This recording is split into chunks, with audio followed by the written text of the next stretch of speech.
Yo, what's going on YouTube? This is Broman Clash right here. Yeah, you see my new brand new spanking hat. Still got the shades, but I just want to talk about something. And the topic I want to talk about is a topic that's been going on in the news. And it's the topic of black versus white. And race, basically what's going on with race in America. And some of you may say, like, man, you're talking about this topic a lot. And why are you talking about this topic, and why does this topic interest you? Well, let me put it like this. I mean, race has been embedded inside of the American core for at least for quite some time. And to talk about race would actually bring up more answers than it does questions.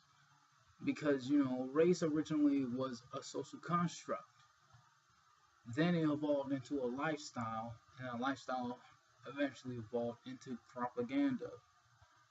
And some of you may say, this sounds a lot like your previous video where you talked about it, but the imagery and truth.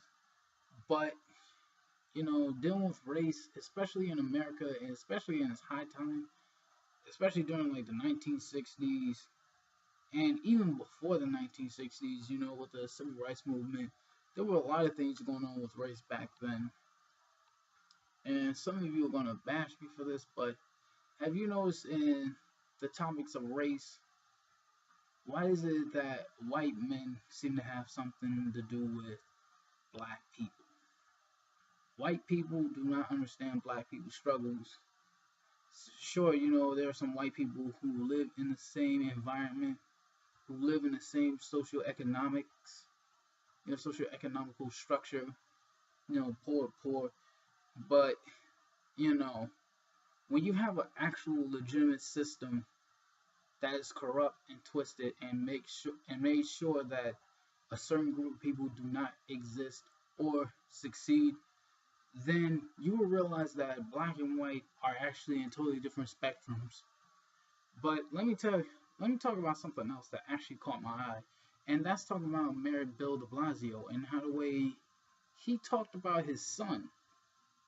How the way his son was.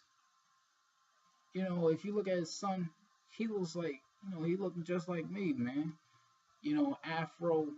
He doesn't look all that white. He looked like Barack Obama if Barack Obama actually had an afro. Well, not to that degree, but and then looking at his daughter, both of his children look lovely. Wife look lovely, and he's a good man.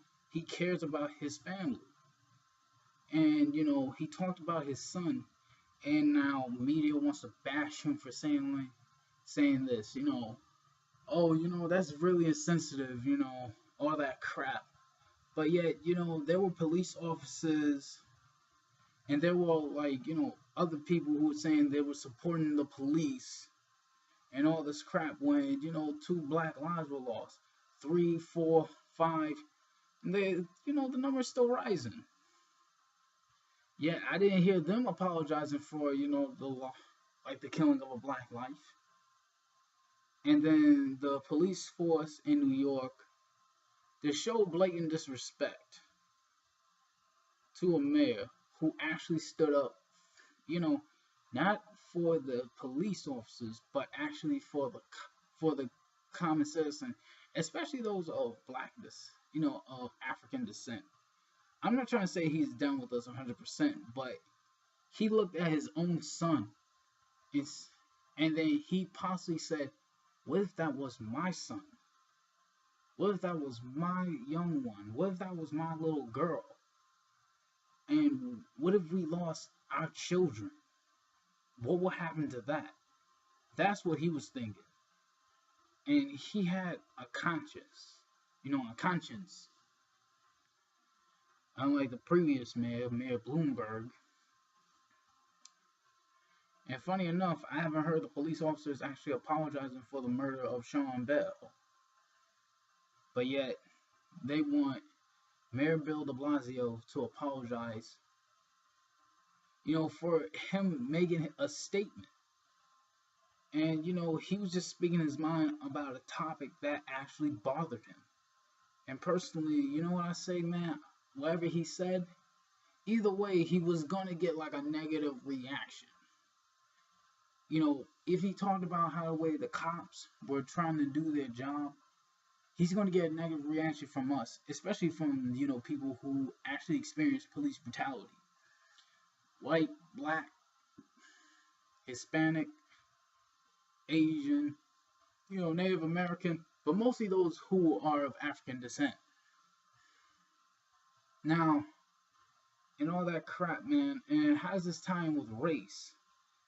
I mean, you know, especially with nowadays, and how the way nowadays it seems to harken back to the civil rights era, and how the way the messages that were said back then actually have greater reverberance now, and how the way it's going to be talked about more now than it is going to be ever said. Because you know why?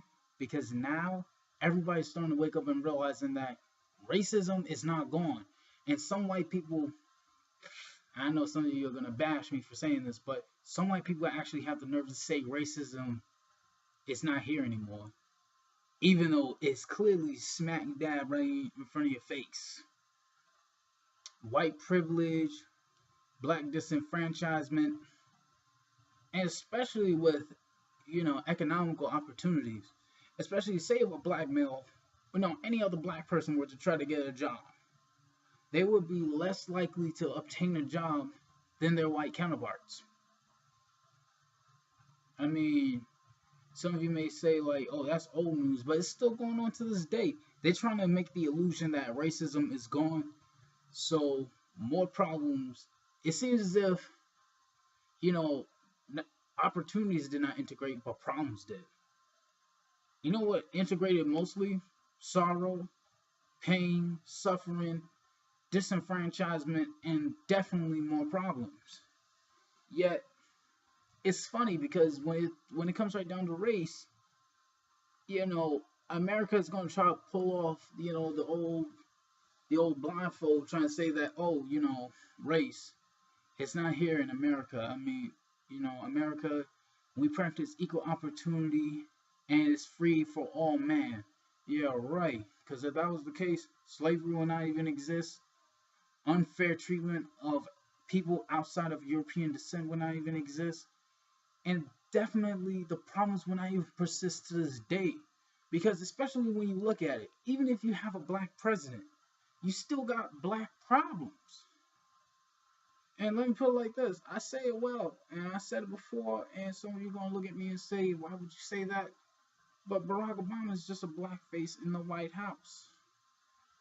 That's all he is. Just a court jester. Because they're trying to use his image, because he has, you know, around my skin tone or some of y'all skin tone, and try to say, like, look, we have a black president in the White House. Y'all can just shut up. But no, that's not going to erase the scar that America has caused, especially towards all over the world.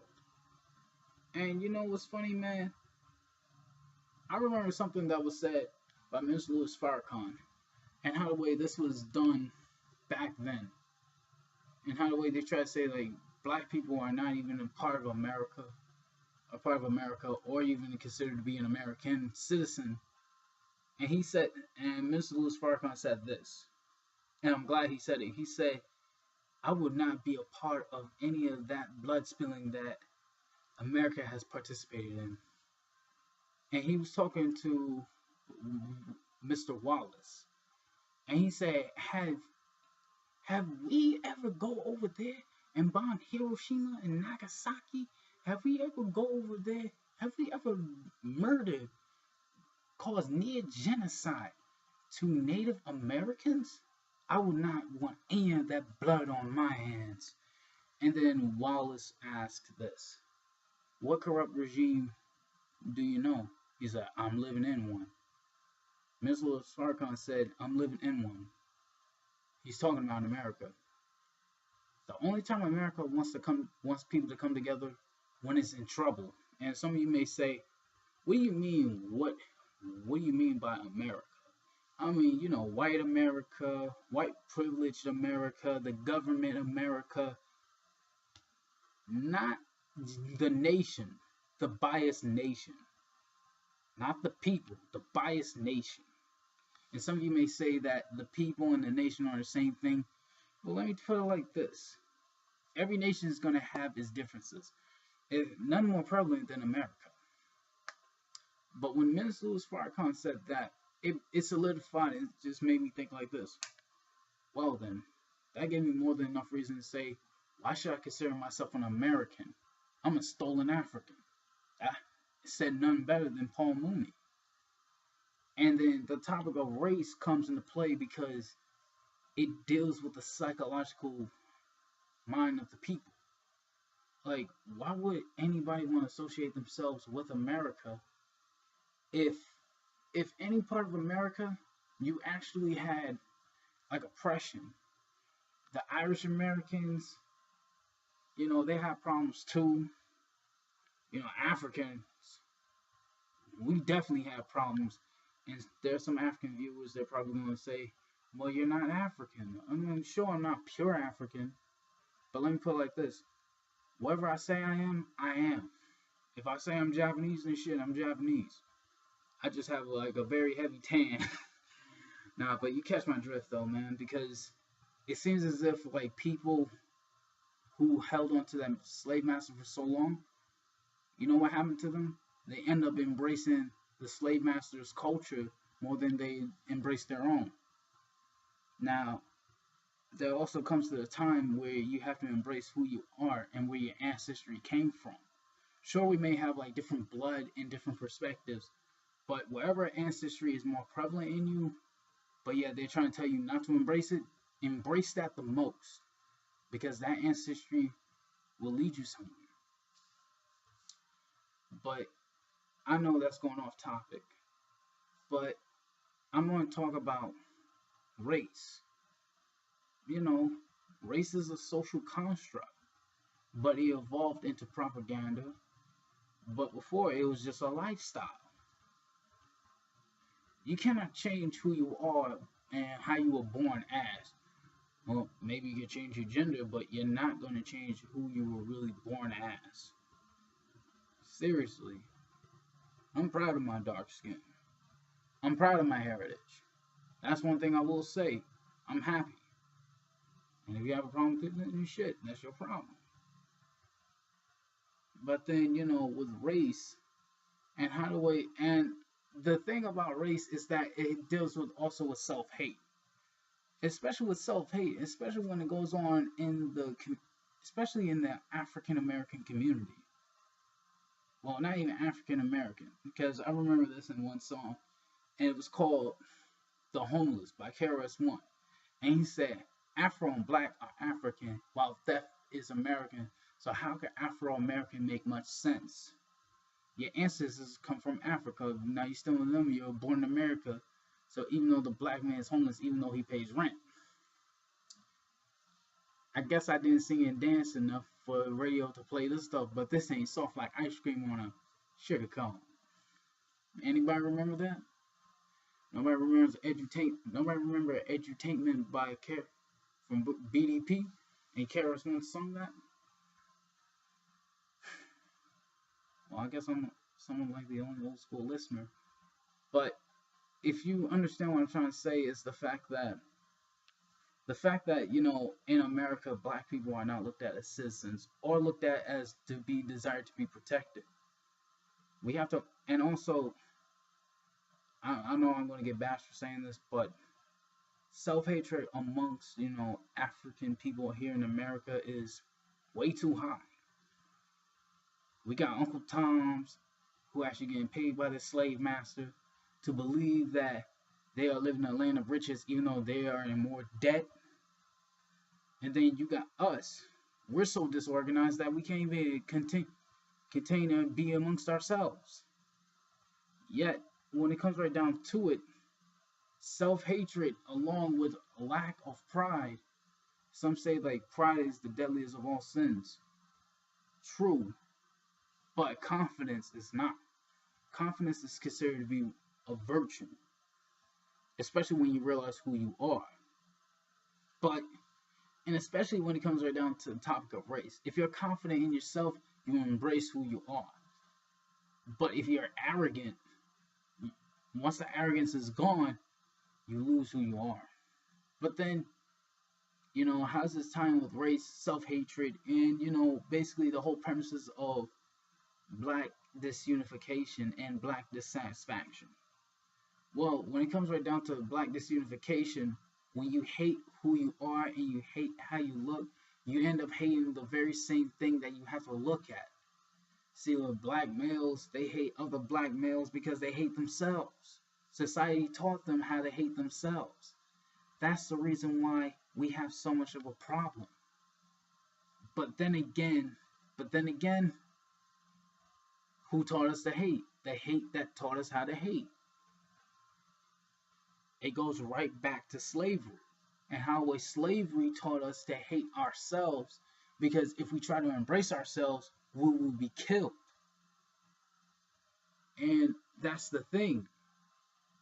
The shackles, like Ossie Davis once said, especially when he was said on to by Malcolm X, Malcolm said that the chains of slavery were cut and broken from the arms and the wrists a century ago, but the ones they planted in your minds are still there, and they will be there until you get up off your knees and stand up like a man, even if it costs you your life. Now then, how many people actually embrace that saying? Seriously, how many people embrace it? They say, oh yeah, I stand up, I'm a man. But yet, look, sometimes you have to work and sometimes you have a job. I can understand that. But if you're kissing your boss's ass so you can get that promotion, you're nothing more than just a lapdog.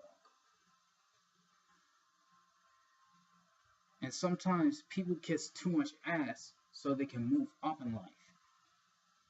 Personally, man, if you kiss too much ass, you're never going to go anywhere. And funny enough, how can you say that I can live, I can breathe, and I can die, but you still live oppressed? You're not free. You have the illusion of freedom. And that's the thing. And how's this tying with race? Because race itself is an illusion. But the problems are real. We have to handle the problems before we dismiss race as an illusion. Seriously. Now that people are talking about that race is a serious issue, that's how real it is. It became not only a concept, it was originally a concept that was transformed into a lifestyle. Then the lifestyle turned to propaganda. And then the propaganda eventually harmed and killed many lives. But, that's all I have to say. And with that, YouTube, I say, this is Broman Clash saying sign out at one. And can't believe I'm doing this, but if you like what I'm doing, please share, like, and subscribe to your heart's content. And with that, I say, later.